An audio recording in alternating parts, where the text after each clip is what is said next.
No. No, I'm not going to be there. Yeah, but no, I can't.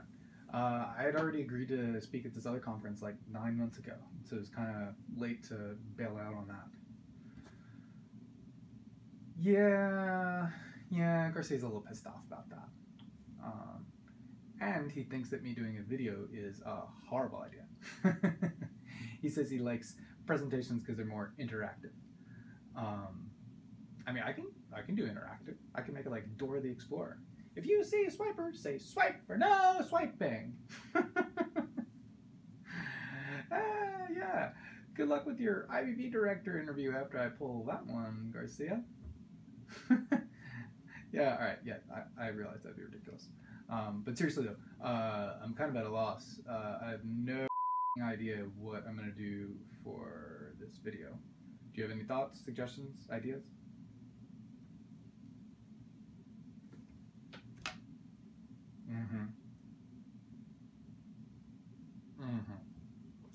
Seriously? Yeah, no, that's not gonna work. All right. Anyway, I'll figure something else out. I gotta go though. I really should get this thing started. So I'll talk to you later. Okay, bye.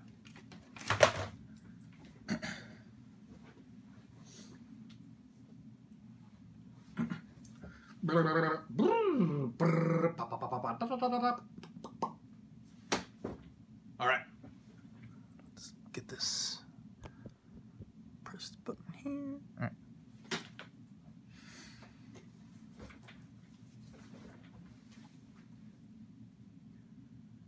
Hi, I'm Mark Styczynski. You may know me from some of my other roles.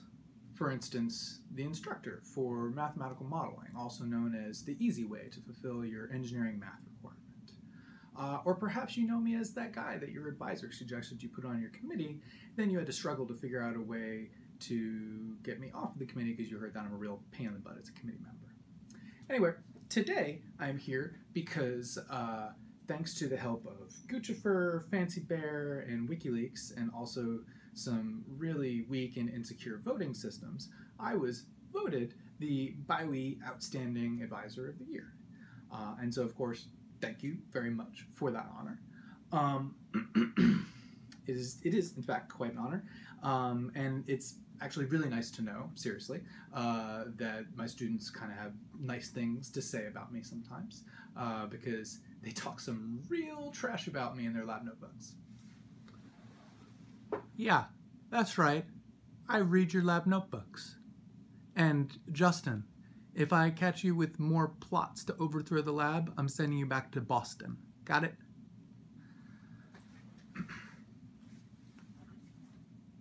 So, as you can probably tell by now, I'm not actually able to be here for BioE Day, and so I apologize for that. And I'm actually quite sad about it because I have very fond memories of BioE Day. I remember the very first BioE Day, I was participating in a water balloon toss where, you have a water balloon, the point is to throw it a really far distance and then catch it, all this without breaking the water balloon, right? And so I just showed up and I was randomly assigned a partner. And I actually happened to be assigned a partner who I had just taught in my mathematical modeling class, and we had just finished the final exam, like not very long before that. We lost really quickly, and it was because she kind of threw the water balloon right at my face. She claimed that she just didn't quite understand the rules. She also claimed that that thing that she was doing after she soaked me was not a victory dance, it was just her stretching out her arms and legs, but I'm not really so sure about that. But at any rate, I'm sorry that I can't be there to give the Outstanding BioE Advisor presentation today. I'm sure that all the other speakers are doing an excellent job. But frankly, it's probably for the best, because I know that last year there was a really insightful and inspirational speech presentation that was given. The problem is I am neither insightful nor inspirational. So instead, what I think I'm going to do is tell you about some of my latest projects.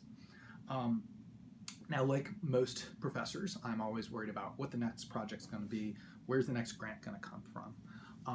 But perhaps different from other professors, I also have this kind of nightmarish, crippling paranoia that one day the FBI is going to break down my door and storm my office and tell me that we've been violating the IBC protocol for handling recombinant DNA, and so our lab is shut down and I'm fired. And so sometimes the little ideas that I work with or that I have floating around in my head are a little bit non-academic. And that's actually the project that I want to share with you today. I've been thinking about an idea for a kind of sci-fi horror TV show that I think might appeal to you guys a lot. And actually, I have a trailer for it that I've been working on too. So I think let's go ahead and roll that trailer. We'll start and I can tell you about my show. This is a show about a terrifying world. A world that seems fine on its surface. But underneath, strange things lurk. And I don't just mean biology doesn't make sense strange. I mean truly frightening things. A normal day can be instantly turned upside down. And for a student, for a PhD student, there's only one thing that could be this scary: entering the world of your advisor. And so I present to you Advisor Things.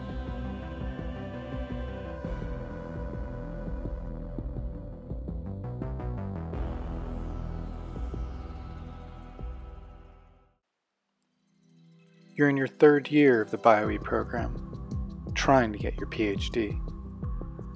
You go into the office every day, you work in the lab, you do some experiments, you play some intramural sports.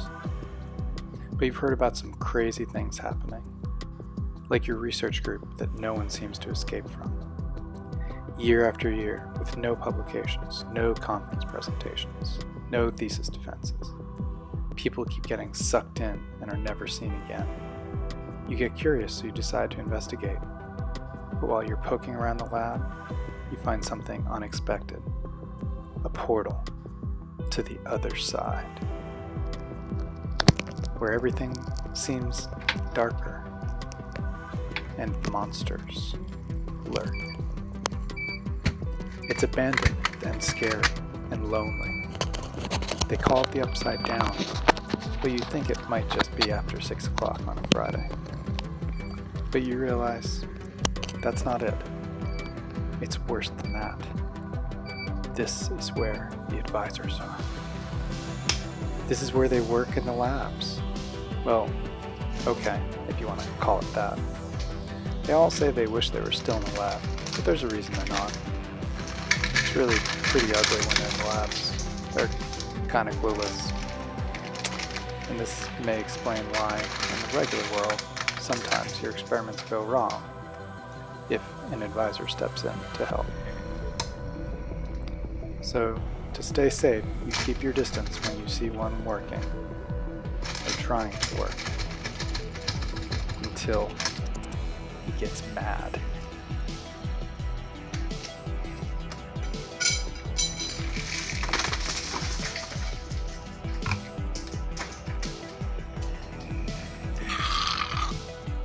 And it's what you see here that really scares you. It takes you on a flashback to that first time you really saw your advisor working with the students after you agreed to join his group, when it was too late.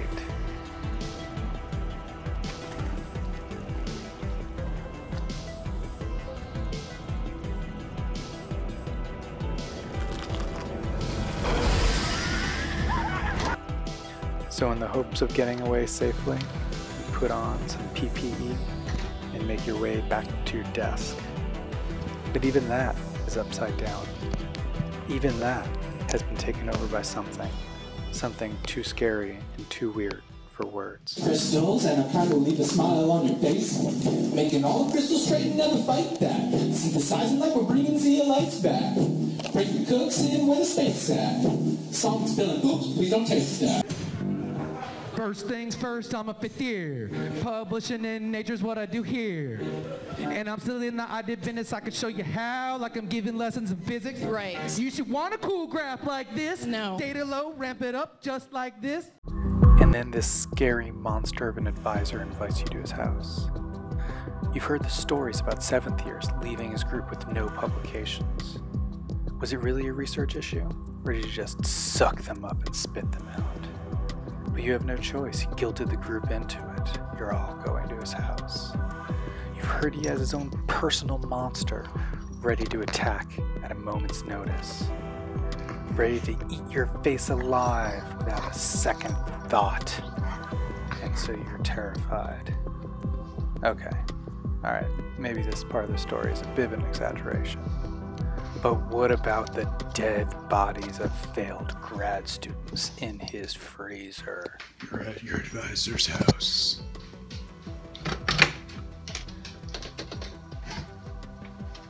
He takes you into the basement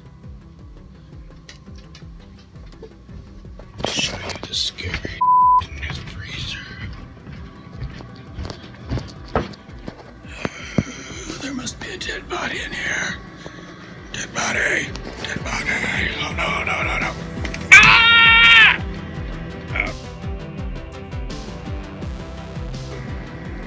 Okay.